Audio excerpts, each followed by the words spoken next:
From advertising to software as a service to data. Across all of our programs and clients, we've seen a 55 to 65% open rate. Getting brands authentically integrated into content performs better than TV advertising. Typical lifespan of an article is about 24 to 36 hours. If we're reaching out to the right person with the right message and a clear call to action, then it's just a matter of timing. Welcome to the MarTech Podcast, a member of the I Hear Everything Podcast Network. In this podcast, you'll hear the stories of world-class marketers that use technology to drive business results and achieve career success. Here's the host of the MarTech Podcast, Benjamin Shapiro. Welcome to the MarTech Podcast. I'm Benjamin Shapiro, the executive producer of the MarTech Podcast, and today we've got a special episode for you, which is going to be guest hosted by Doug Bell, who's the CMO of Chief Outsiders. Doug is a veteran CMO with a background in helping growth stage B2B SaaS companies reach their true potential, and I'm thrilled to invite him and some of his friends to take the microphone and share their knowledge with you, our loyal MarTech Podcast listeners. Okay, here's a special episode of the MarTech Podcast, guest hosted by Doug Bell, the CMO of Chief Outsiders. Hello, marketers. My name is Doug Bell from Chief Outsiders, and today we're going to be talking about navigating the evolving data landscape. Joining me today is Alex Terrio, who is the Chief Growth Officer at Load2Me, which is a technology company that makes customer data smarter, faster, and easier to use for digital marketers. Load2Me's end-to-end data collaboration platform empowers marketers, agencies, and media owners to access, analyze, and activate the data they need to understand and engage consumers. Yesterday, Alex and I talked about the rise of data collaboration, and today we're going to continue our conversation by talking about the effects of third-party cookie deprecation. Okay, here's my conversation with Alex Terrio, the Chief Growth Officer at Load2Me. Alex, welcome back to the podcast. Hey, Doug. Thanks for having me back. So this is the cool stuff. I mean, that first episode, ridiculous. I think multiple award-winning podcast episode. But really, I think in many ways, what we were doing is talking about the environment that so many marketers are facing in the near future. And that is a world without third-party cookies. So Alex, explain the potential impact of third-party cookie deprecation. And specifically, what I want to hear about is how it's going to change how we're able to track user behavior across different websites. So what we're expecting to see is definitely a diminishing access to what a complete profile of a user looks like. A lot of the ad tech ecosystem, definitely the programmatic ecosystem, relies on third-party cookies today to stitch together what Alex Terrio as a consumer is doing across different browsers, across different timestamps. So with that going away, it's much harder to understand and connect a brand and their advertising initiatives to the right message at the right time that is personalized and appeals to them. And there's been a ton of research done the last year or two that validates that the consumer wants a personalized experience. The scary thing that lies ahead of us is there's a lack of understanding and a lack of true appreciation of what personalized advertising offers in exchange for free content. And are there industries that you think are more likely to suffer from this change than others? So what we're seeing, this kind of begs the what's the solution to third-party cookies going away? There's a myriad of different solutions, but there are solutions that rely heavily on deterministic identifiers. So building a relationship between a brand and a consumer where they authenticate in. So they actually give you first name, last name, email. And that is something that is perceived to be the future of how to then be able to re-engage that consumer.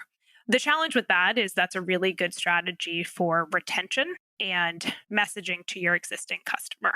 But what about finding customers that look like it? So to answer your question, what are the industries with long sales cycles? It's going to be harder if somebody buys a car in 2018. What's the likelihood they have the same email 7 years later if the average car process takes 7 years before they buy a new one? That's very different from a e-commerce site, maybe even just selling diapers to new parents that they're going to subscribe, they're going to give that information. So that product, that kind of CPG brand, probably has a wealth of first party data tied to an email and is able to rely upon a more frequent sales cycle. So that's kind of two ends of the spectrum. Low-to-me, what we're trying to do is solve for not only the known, which is that authenticated email-based relationship with your customer, but also the unknown. So our technology allows for brands to understand and identify user behavior, whether they're authenticated in or not. And think about for a brand where they're selling products on their site, but only 10% of their products are sold on their site. There might be some consumer product review, even somebody adding to cart, but they don't make the purchase. That's a highly qualified prospect that a brand today is able to rely on third-party cookies to go find. When those go away, that's at risk. How do you see customer data collection evolving in response to the changing, let's call it, landscape of data privacy and the shift away from relying on third-party cookies? I think the smart brands are going to focus on a better value exchange between themselves and the end customer. So give me a reason that I'm going to give you my personal information. An example I like to use is before COVID, I had no direct relationship with my local grocery store. I actually had no loyalty to my local grocery store. I would go to 2 or 3 different ones. When COVID happened, one of the 3 started offering a deliver to your car. And I said, great, here's all my personal information. I'm not only going to log in on my computer to build my grocery list, I'm going to log in on my phone when I show up at the parking lot. So now you can even cross-target me. It was a wonderful and obvious value exchange. So they now fully understand what I buy, when I buy it. They probably have a nice persona built of my family relationship, how many people are in the house, that I've got a dog, I've got young kids, all of that. So the brands that have that leverage and have figured out the value exchange, they're going to probably excel. And then there's a lot of brands who it's not on them. It's just very hard to obtain that type of value exchange. So they should be thinking about data collection differently. It might be more panel-based or survey-based. So think outside the box, be more strategic with how you can obtain data that is first-party to you that represents your customer. Boy, it sounds like a scary world. I mean, I love the idea of a value exchange, and I think we could spend a lot of time talking about all the examples of how brands have created those. And my wife certainly has lots of value exchange data classifications happening in the background. I'm probably unaware for her, but it does make her shopping experience better. The scary piece is moving away from, let's call it real-time information, or maybe even a 24-hour lag, to one-off. And you mentioned before, say, surveys as an example. And I think let's stay away from the scary right now because this is a family show and I don't want people to have nightmares. But what I would mind doing is going back to something that you and I talked about yesterday, which is alliances, data partnerships, if you will. Do you see that as being sort of a counter to this idea of us having little sort of real-time data? In other words, finding partnerships out there that sort of enrich our understanding of our third-party activity? Absolutely. So at Low2Me, we have one of the largest data marketplaces, and we do so specifically because our customers tend to be the ones who need to better understand the aspects of the lifestyle and the propensity to buy that isn't represented from their first-party data. A huge growth opportunity for first-party data is the use of AI and lookalike modeling. So whether you're pushing that data directly into Meta, into a DSP like the Trade Desk, and you're relying on them to do that for you, or whether you're doing it in-house or working with a partner like Low2Me, where you can kind of centralize that and understand the data attributes that are fueling that lookalike. We expect a majority of brands are going to be relying on lookalike modeling to create that scale that fuels their advertising campaigns. And you brought it up, and thank you for throwing the machine learning and AI wrinkle in there. Tell me about the role of, my brain is sort of going to, there are gaps in the data, and you can infer really filling those gaps with a very strong machine learning and AI component. Is that what we're talking about? Correct. But that can only be as good as the wealth of data that you have available to fuel that. So I can give you an example. There are some customer data platforms, CDPs, that tout lookalike modeling. That's great, but you're only ever going to have your first party data to model off of. So there's a ceiling there. And again, it might be great for fueling some kind of product recommendations amongst your existing customer base, but it's not going to help you find a net new customer. So making sure that the data partners that you select and work with have enough data, diverse enough data, consented data, all of that is really critical to fueling the prospecting strategy and executing accurate lookalike modeling. You know what we haven't talked about, Alex, is whether or not deprecating third-party cookies is a good or bad thing. What do you think? I think it's a good thing. I wish Google would stand to the timeline so we're not all waiting. But I think when it inevitably happens, it is a very good thing. It's long overdue. We've been a bit lazy in relying on third-party cookies. And so it's an opportunity to improve. And I think we will see some of the key players that are proposing solutions for it bubble to the top. I also don't think that there is going to be one size fits all solution. I think there will be a portfolio approach that will range from modern contextual activation. It will absolutely include the walled gardens, but we also believe strongly in the universal IDs that are bringing forth a way to maintain that connectivity across platforms.